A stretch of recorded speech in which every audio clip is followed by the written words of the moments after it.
भिवंडी महाराष्ट्रात असल्याचा अबू आझमींना विसर पडलाय का हा प्रश्न उपस्थित होतोय। कारण हे भिवंडी आहे की ते मराठीची गरज काय असं अबू आझमींनी सवाल उपस्थित केलाय।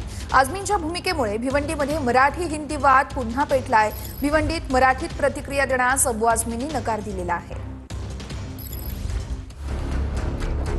हे भिवंडी आहे, इथे मराठीची काय गरज असं वक्तव्य अबू आझमी यांनी केलंय।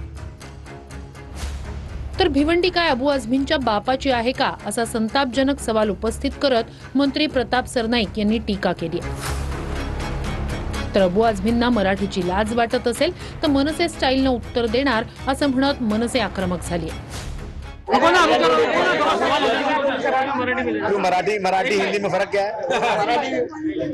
अरे मैं मराठी बोल सकता हूँ परंतु मराठी की जरूरत क्या है? ये भिवंडी है बोले हाँ, लेकिन मराठी बोल सकते ये मराठी बात जब दिल्ली में जाएगी तो सुन नहीं पाएगा। बोल रहा हूँ सुना है, जब यूपी में कोई सो मैं यूपी में जाएगी मेरी बात तो कोई समझेगा ही नहीं।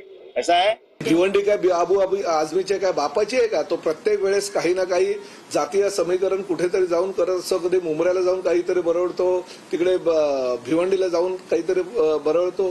काही माफक लोकवस्ती असलेल्या ठिकाणी जर जाऊन भडक वक्तव्य करणं आणि स्वतःची प्रसिद्धी मिळवणं ही अबू आझमीची जुनी पद्धत आहे। परत त्यांनी अशा प्रकारे वक्तव्य करू नये, नाहीतर त्यांना भिवंडीची जनता चोख उत्तर दिल्याशिवाय राहणार नाही। अबू आझमी, तुम्ही राजकारण इथे महाराष्ट्रात करता, तर महाराष्ट्रातलं राजकारण करताना तुम्हाला उत्तर प्रदेशाच्या भैयांची तुम्हाला परवा पडली का?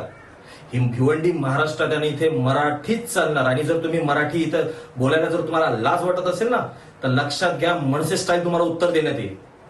ज्यांना वाटते मराठीची आवश्यकता नाही त्यांनी महाराष्ट्र सोडून बाहेर चालले जाऊ।